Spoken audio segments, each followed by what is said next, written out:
intent of this video is to share with you my personal experience in customizing my Waydoo Flyer 1 with Plastidip. I hope that my experiences will help you determine what steps to take and what steps not to take in customizing your own board. I did a simple customization of a blend of green to blue. Flyer 1 owners on Facebook have done much more elaborate designs, such as this yellow and red one, or this blue one, which the bottom also has a more intricate design, which will require more attention and other materials. Or you can go even more simple and use a single color, especially black. But you don't have to worry about overspray as much because the black will blend in with the EVA foam or even the handles of the board, which are already black. Okay, let's jump right in. The first thing I recommend is you make a cover for your mast insert to prevent paint from going inside the hole. I made mine out of cardboard using a pattern that I made by making a relief pattern with pencil and paper. You simply put a piece of paper over the hole and you scrub the pencil over the rough edges of the outline of the mast insert to make your pattern. Taped my cover into place, and I highly recommend you take a picture of your serial number. Make some record of it before you cover it, or if you don't cover it.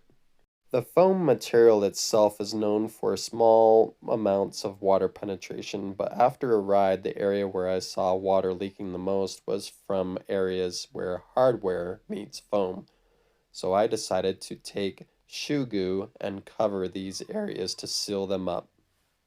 Before you paint, I suggest you go to the hardware store and buy a couple of corks. This is the size that I purchased. These corks will be used to plug the two holes in the bottom of your board so that when you paint it will look nicer. These corks will not make a perfectly flush surface. It looks like it in this video here, but I have yet to push them in as far as they can go. Here you will see that they actually are a little bit deeper, so if you want them to be more flush, you'll have to put some glue or some other material, maybe a bigger cork, I don't know, but if you want it to be perfectly flush, you'll have to try something else. I suggest removing the handles of your Waydoo Flyer 1. Unless you are painting solely in black, you can just wrap the handles with some black tape. Any overspray won't matter that much. You can remove the handles using this Allen key shown here, which is the same size of Allen key you're going to use to modify the battery locks of your board, which is shown in a previous video to this one, which I highly recommend you check out. The original intent was to paint the entire board in blaze green, but my store had a very limited supply and I didn't want to wait for a shipment from Amazon to the beautiful middle of nowhere Lake Powell. So I only used actually one can of white, the other can I used on a different project. This is how my board looked after one can of green, 2 cans of green, and 3 cans of green. With the third can of green, I paid particular attention on giving a nice coat around the edges of the board. You can see in this picture that there's some overspray on the EVA foam on the top of the board. If you are a perfectionist and you are trying to avoid even the tiniest amount of paint from getting on the EVA foam, I will suggest right now that you may have to remove the foam entirely, or you're going to have to find some really good paint, some good tape application to tape it off very well. I taped off my board using duct tape, and I started with clear, and then I moved to a full can of blaze blue to paint the top of my board and blend it to the green on the bottom of my board. Before the Plastidip fully dries, I use this knife shown here to help with clean removal of the tape. But as you can see in these following pictures, there are areas where the blue paint did not fully reach the edge of the EVA foam. I really didn't like the look of this, so I decided to go back and repaint these areas, risking some overspray onto the EVA foam. You might use a piece of paper or cardboard to help minimize the overspray onto the foam, but if you're trying to eliminate entirely any overspray onto your foam, as I mentioned before, you might as well remove it entirely and replace it when you're done. This is especially true if you are using Plastidip not only as a method to customize your board, but to waterproof your board. But I will tell you now from my experience, it is going to be very difficult to fully waterproof your board with Plastidip. Even in areas where I've put multiple coats, I see water sweating from the bottom of my board, for example, when I put it into storage. This is promising news for those, however, that are expecting and hoping to still allow their boards to drain after a use on the lake or the ocean. The mast insert box area is crucial and a potential place for problems because Plastidip does not readily adhere to smooth metal surfaces as well as it does to the textured foam surface of the board. Here you can see I've used crystal clear Gorilla Tape to prevent the Plastidip from lifting off of the metal around the frame of the box. This is after 80 plus rides and it's still firm on the surface of the board. There's some lifting here, but when you put the mast in, it keeps it smashed down inside. So there's no problem due to the small lifting of the tape in this area. To apply the tape, I made one long strip along the surface as shown with my fingers here, folding half of it down inside the frame of the box. Then I made strategic cuts on the curve to fold those over as well. After you finish painting your board the first time, do not dispose of the mast insert block that you design and make for your board if you do so, because you may need it again for touch-ups. So make sure you put it in a safe spot so that you can use it again. So here, it started peeling earlier. It used to go all the way to the edge of the board as you see right here. But it started peeling, and so I took a knife and I cut it off because Plastidip doesn't adhere to smooth metal surfaces as readily as it does the textured foam surface, especially with all these nice little star patterns that you see here. But it still will peel off your board, so this is not a permanent paint, which is nice. So if you decide you want to change it or sell your board or whatever reason, you can actually peel it off and you will have your board just as it was before.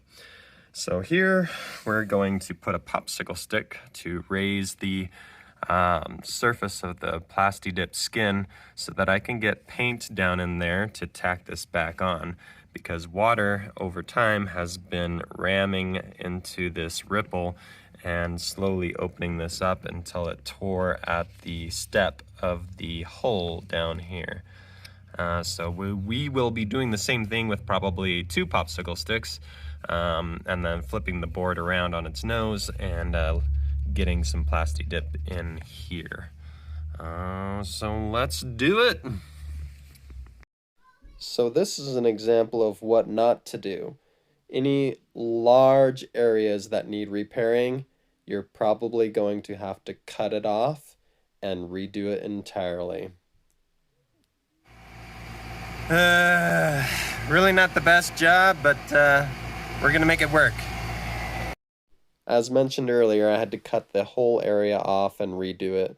I used the razor knife that I've used in other parts of this video to cut a small incision where I was able to peel the layer of Plastidip skin off. Here, take a look and take a listen at just how well Plastidip adheres to the surface of the foam textured board.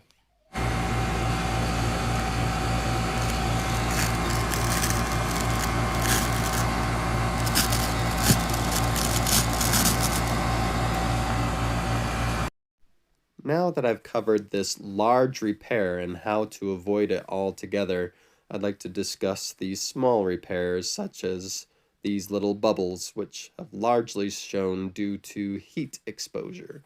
So you can prevent most bubbles simply by not leaving your board out dry in the sun and the heat all day. Make an incision at the top of the bubble, and you can use a Q-tip to help smear paint on the inside of the bubble. Take the soft fuzz off the end of the Q-tip, then use a hammer to bang the stick of the Q-tip flat so that it will better fit inside the incision at the top of the bubble.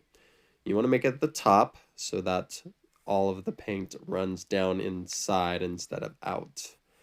Most of the bubbles, however, I've simply just popped with a pin to prevent them from getting bigger. I'm just popping them so air can escape so they won't expand and get worse.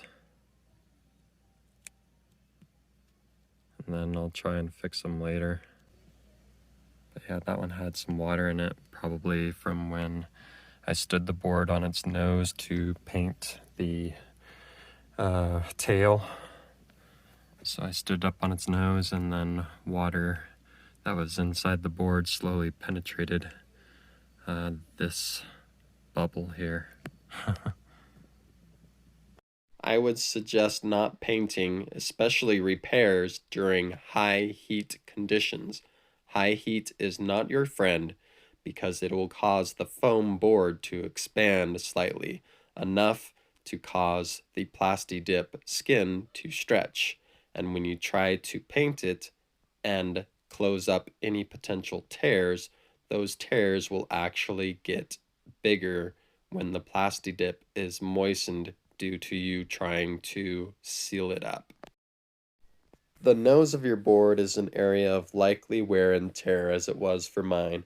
I tried to repair mine during high heat and the tear got worse. I filled the tear with shoe goo. Again, I love shoe goo. Then later, when the temperatures were not so great, I was able to paint over it with Plastidip, and it looks great. Well, if anyone's curious, this is how thick my layers are. As many times as I have gone over this with multiple cans, starting with white and then with green, it's really not that thick. So if you're looking to get a really thick armored coat, you're gonna need a lot of cans and a lot of patience. And let's see if I can stretch this with just one hand. So it's got some pretty good strength to it, you know, stretching it as well as I can with just my one hand while using my cell phone in the other hand. So this stuff is pretty dang durable. It's almost like a rubber band. It just has a lot of stretch and play to it. So even as thin as this stack of layers is, it's pretty durable stuff. And now I'm using two hands. So eventually it breaks, but it's pretty strong stuff, guys. This is pretty strong stuff. This is the bin that I stand my Waydoo Flyer 1 up in so that it can drain the bit of water that these boards are known to take up. Now let's show you the size of the bin that I have in case you're thinking about doing the same thing. This bin is 24.3 inches long.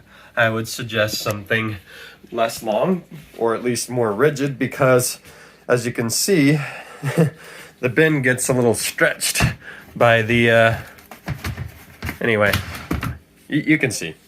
The plastic's gonna stretch a bit, and so it started to rest on the bottom. That's why I have these foam noodles on the bottom, is to raise the board up so that it's not sitting in a puddle. It's been 24 hours since I put my board in here, and we're going to measure out the water that comes out of the board, even though I have Plastidip the board.